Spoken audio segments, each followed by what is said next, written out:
Good morning, afternoon, and evening, ladies and gentlemen. I'm gonna get this out of the way right now, okay? So, this shirt, anybody from Winnipeg knows that, okay, so yes, I have a Chris Jericho shirt, and yes, you can't even tell.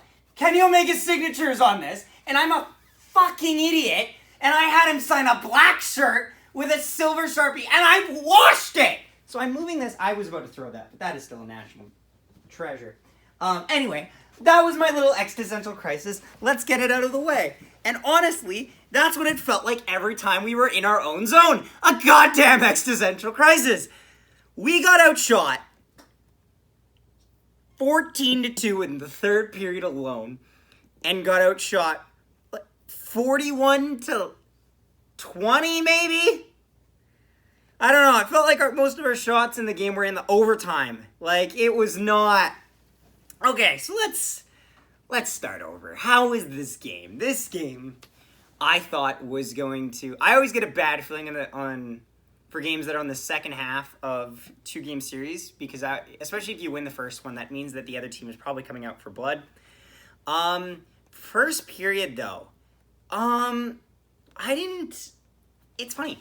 I actually like this period more than the last game, but I think we actually got outshot a lot worse in this game than last time. Because last time, we were down 2-0 after the first, and I think the shots were around 7-7. This game, we got outshot 14-6, and it was 0-0. And honestly, I was okay with that. There's not too much to say in the first period. First off, they start off with Hockey Fights Cancer. That's nice. There are some stories that are sad, some stories that are uplifting.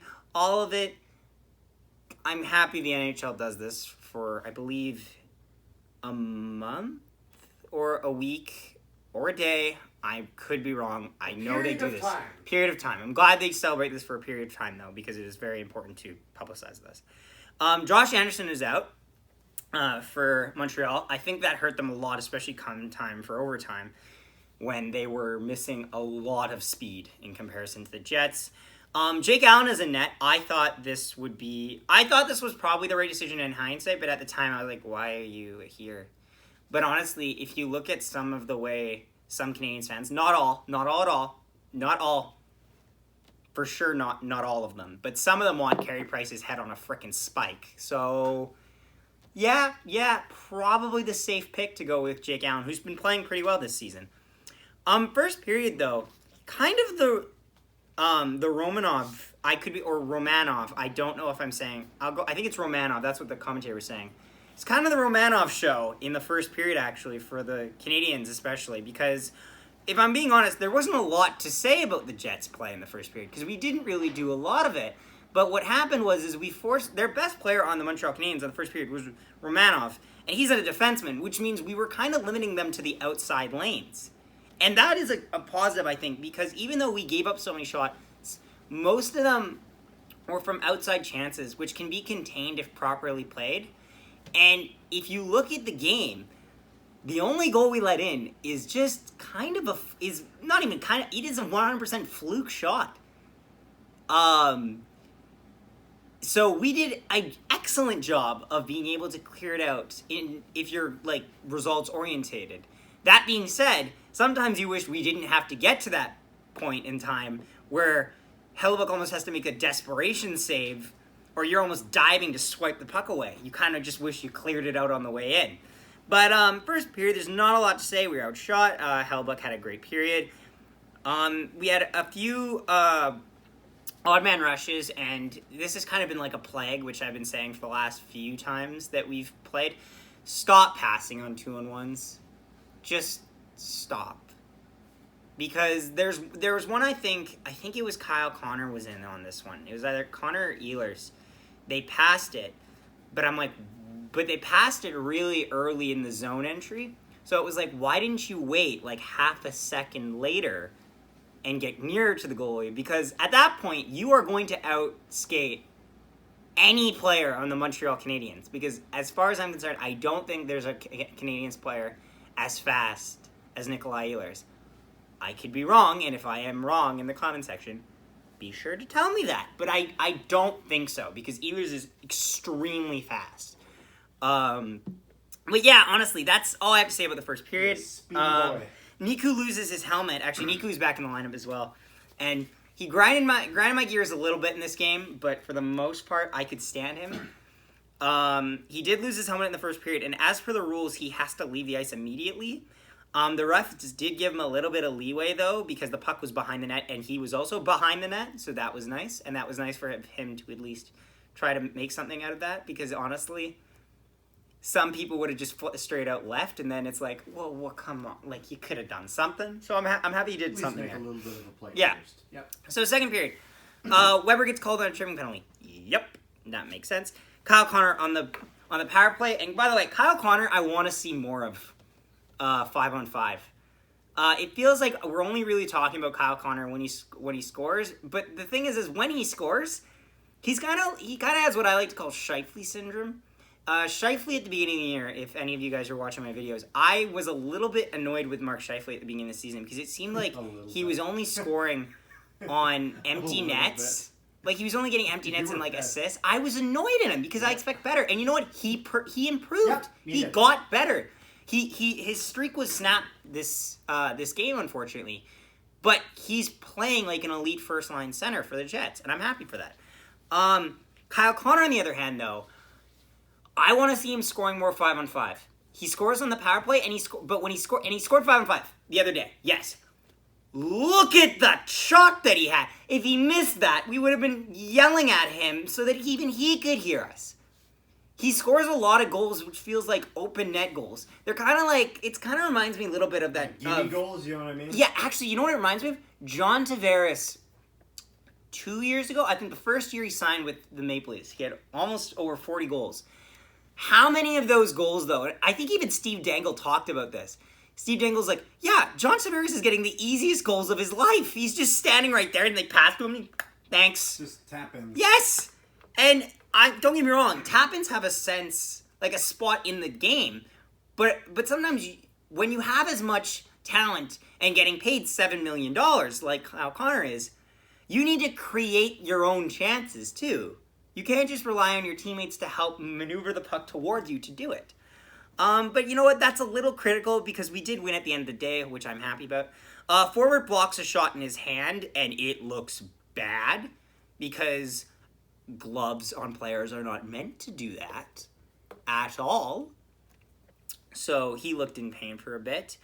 Niku takes a hooking penalty. Actually, yes, because forward blocks the puck with his hand on the penalty kill. Niku takes a hooking penalty. This is pretty much exactly rinse repeat what I say about Wheeler's penalty yesterday or the other day. It's a hooking penalty where he probably doesn't have to reach in on that because there's a bunch of players taking the shooter, but he chooses to and he gets called for it. Just selective. Petrie takes an interference penalty to make it 4-on-4 though. It's a bit soft if I'm going to be honest. Pionk just happens to kind of back into him.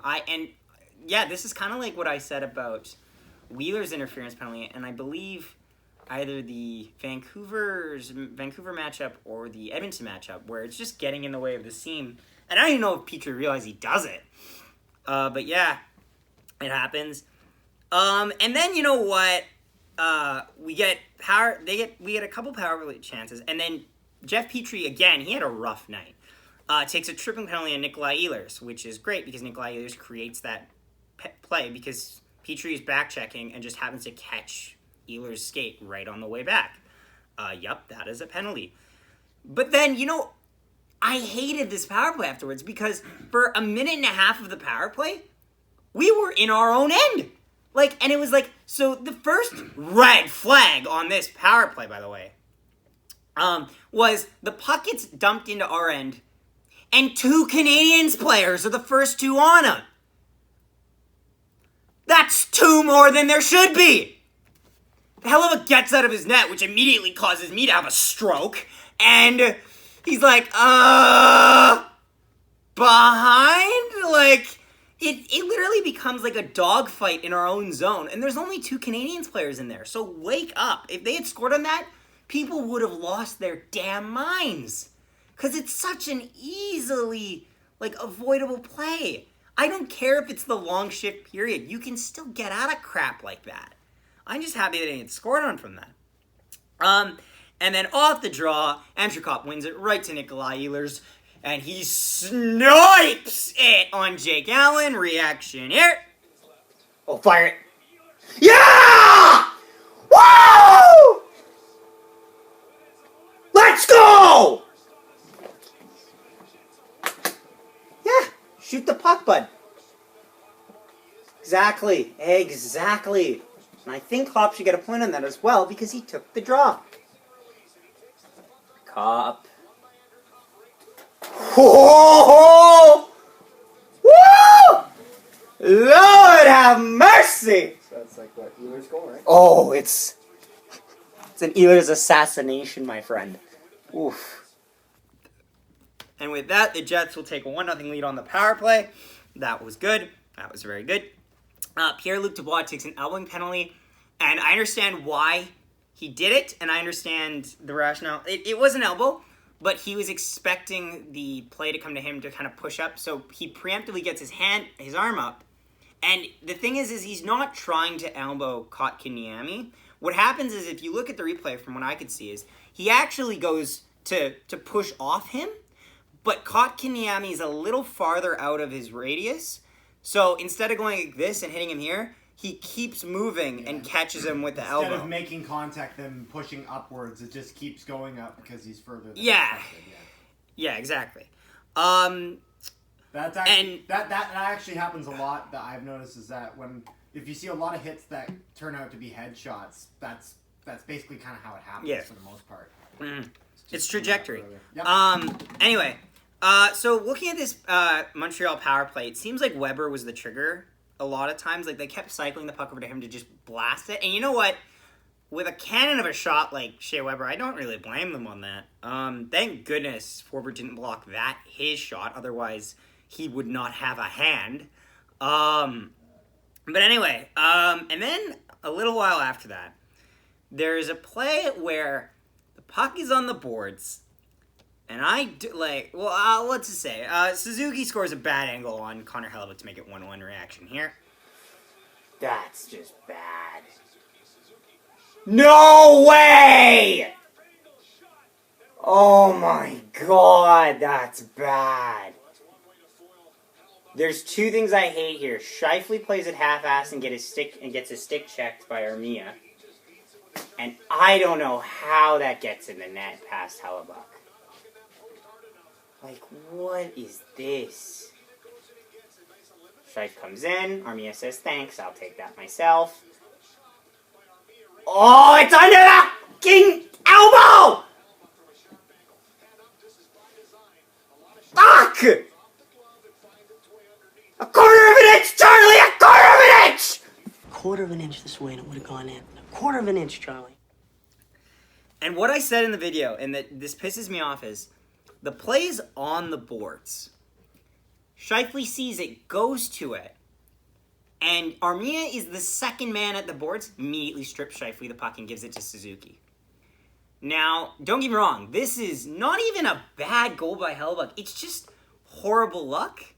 And I even say it, and it looks like a quarter of the inch the other way. It's not in. It hits the back of his glove on his arm that happens to be sitting off the post like that. I couldn't hit that. But that's not a high bar. But, most people couldn't hit that. But, yeah, it's a lucky goal. But that being said, looking at the shot count at the end of this game, the Canadians deserved a bit of luck, if we're being completely honest. Hellebuyck then makes a great one-time save against Gallagher. Gallagher was living in Scheifele's head rent-free later in the second period. He takes a run at Scheifele twice in the same shift, and Scheifele gets very upset about it. And honestly, after the second period, I thought it was a better period actually than the first period, because we had a lot of zone time in their end. It's just that sometimes the zone entries were brutal. It always felt like Montreal had the odd man rushes on the zone entries. And that was all right. Were you coughing to signal to me, or were you actually just coughing? No, I just... You were throwing me off. I'm like, I did it, right? I did it. No, I just... I was drinking my drink and it went down wrong. So. Okay. Well, don't die. So now, third period. There's I'm weird... only suffocating behind the camera. Anyways, continue. If a tree falls in the forest and no one is around to hear it, does it make a sound? Except for the person watching. Being you. Stop. Anyway, so there's a great kind of windmill save by Hellebuyck at the beginning of the third period where he kind of... And I've made this save once before. No, he goes like this. And it's almost like you're juggling it over your net. It's funny. I've made that save once in my life, and I was so hyped I made it, and then immediately after they one-timed the hell out of a shot right by me because my defenseman decided, you know what, it's great naps, let's take one. But anyway, I digress. Canadians had a lot of pressure this period. This period was rough. What would happen a lot is they would cycle the puck around the outside, but the Canadians were always smart because they always had someone in the middle, someone like Tyler Toffoli or something like that, or Brendan Gallagher, something like that. Philip Deneau was trying so damn hard to get his first goal of the season. I felt really bad. But, you know, I'm not going to give you the goal. Anyway, what happens, though, is every time that the Jets tried to go in the zone, virtually every zone entry was rough trying to get in the Canadians' end because the Canadians would just swarm us the second we got to the blue line. And that's a problem we've had a couple times, but it has never been so effective as it was today. Honestly, like, if it was 5-on-5 overtime, I think the Canadians win. The fact that it's 3-on-3 greatly benefits the Jets in this case so much. Toffoli gets a chance. Duran gets a chance. Honestly, I was getting really panicky because I got this feeling... Like, it's weird. I felt a little safer than I did in the Ottawa game where I was just a bumbling mess, if you've watched the video. But, like, still, it just felt like we were just hanging on. And boy, oh boy, we go to the overtime. And you know what? This is pretty much all of the overtime we have. We pretty much summed up. It includes the shot where we just hit the post and the goal in one clip. So isn't that great? You get to see the two faces of Zach here. Stastny will tap it in the overtime to score to give the Jets the game winner. Reaction here. Not, but I'm...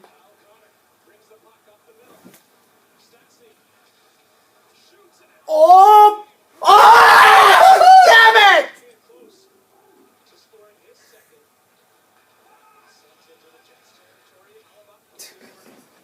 Damn it! We'll try again! Oh, just look at how much... Oh! Oh my word. Yeah! Woo-hoo! Let's go! Let's go! 4-0 in OT! Yeah, Montreal sucks in OT. Goodness gracious. Okay, whoa. Woo!